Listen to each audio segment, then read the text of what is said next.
Albany's rock station Q103. It is Candace broadcasting live from Rockin' Derby 2016.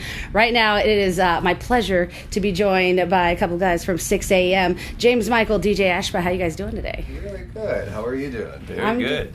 I'm doing well. So we're real pumped that we got a new album from you guys. Prayers for the Damned Volume 1, kicking ass all across the board. We're loving Rise. I noticed that you guys have started the Reason to Rise campaign. Is that something you had planned to do when you wrote the single, when you wrote that song, or is it just something that sort of evolved naturally as it came about? We didn't plan it. When we were writing and recording the record, and especially that song, we were just reacting to what was going on, not only in the United States with the election cycle, which is just pure madness, but what's going on around the world with terrorism, and we were just reacting to that. And I think that as artists, we felt it was our responsibility to really reflect what is going on in life. So it was very important to us, and we were very moved by that. But what happened when we put the single out is that people started reacting. The song started resonating in a way that we couldn't have even imagined, and that kind of sparked this idea of, people are saying, people had different ideas of what Rise was about. Some people thought it was purely political, which it clearly is not just political. Right. We're not a political band at all. But people started reacting. So each one of us, DJ has always been a strong advocate for anti-bullying, and so he mentioned that on social media. I thought it was bowling. Bowling, right. Yeah, that was hilarious. And then, of course, mine was dealing with human trafficking, and Nikki, obviously, who has been so dramatically affected by the heroin epidemic, which is at an all-time high right now, which is very scary. So it kind of happened organically, and so we just put it out there on social media and said, what is your reason to rise? And it just started snowballing, and the response has been amazing. Yeah, it's been incredible to see so many people write us and post their reasons to rise. It's just incredible how it just caught on fire. It's kind of like how the song makes you feel too. Like you kind of feel like you're in sort of a very spiritual kind of place when you're listening to it. Yeah. Well, and I think that's what honestly, I don't think I've felt an audience react to a song this quickly, because it's a new song since Life is Beautiful. That's true. When we play it live, everybody knows it. It's crazy.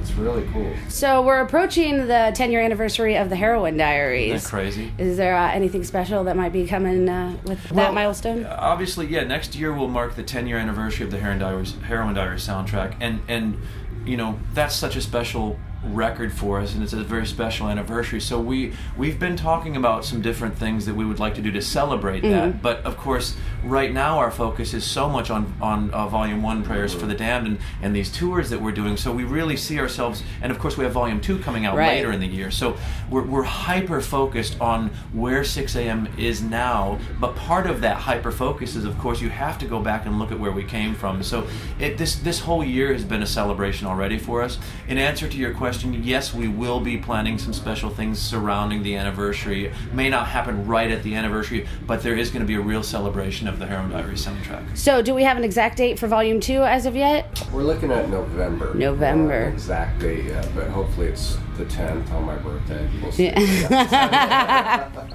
So you guys are getting ready to go on tour with Five Finger and Shinedown. I just got a chance to talk with Shinedown a couple minutes ago before I came over here. Actually, and Five Finger was here on Friday, and they are super excited. It's kind of crazy how you guys come from such big, substantial groups that have been around for a long time, and now you're opening up for some bands that are kind of working their way there. Is it weird being in that dynamic now after being so big? I don't think so. I mean, I love, I'm very, lucky to do what I've done for so many years, but to come back and, Nikki's doing the same thing. We're all jumping in and rolling up our sleeves, and we know we got a lot of work to do. We look at ourselves like, hey, we're essentially a baby band here, and it's the kind of the commitment we're all making, because the music at this point deserves it. The fans have never given up on us since day one, and we're not going to let them down. I think it really speaks to the character of both DJ and Nikki that they would be willing to basically go from the top and kind of start back over. Number one, it shows how passionate they are about Sixx AM music and how much it means to them. But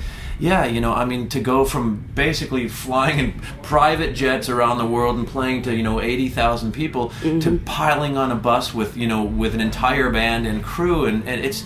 I don't have that experience, so I'm just having the time of my life. But these guys have really made sacrifices, and I got to tell you, we played the biggest places on earth, but when you're playing somebody else's songs, it doesn't mean as much, you know. Yep. And at some point, you got to say, you know what, I'm going to go back to my roots, go back to my heart, and, you know, no matter if I have to ride in shittier buses or whatever, Yeah. play to smaller crowds, because when you feel the songs that you helped write, those notes, and you see how the crowd reacts to your songs, there's no amount of money that can buy that feeling. It's you know, so I could imagine. yeah, you know, and imagine getting back up there with your songs. Right. So that's the goal. Is it kind of refreshing to be like in a small club experience now after playing to so many fans, where it's really hard to connect, you know, more on an individual level with some that are in the audience when you can see them like right in front of you in a smaller venue? Cool thing about 6 a.m. is we all are so passionate about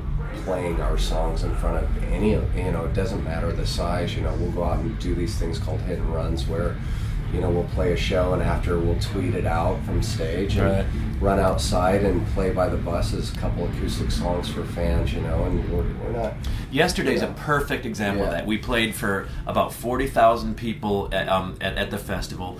About 4 hours later, we went to a 450 capacity club and did a prayer session. Played for about 450 people in a very small, intimate but electric setting. And then after that, went out on the street while it was pouring rain with no amps or anything, with acoustic guitars, and played for, you know, probably 100 fans that standing out by the bus in the pouring rain. So for us, it's all that same thing. It doesn't matter whether you're in front of one person or 80,000 people. You're sharing your feelings with them, and they're sharing their feelings with you, and it's just a beautiful thing for us. Since you guys had the Prayers for the Damned albums sort of in the can, do you find, you know, that you're on the road, that you are finding inspiration elsewhere and might be starting to work on anything else?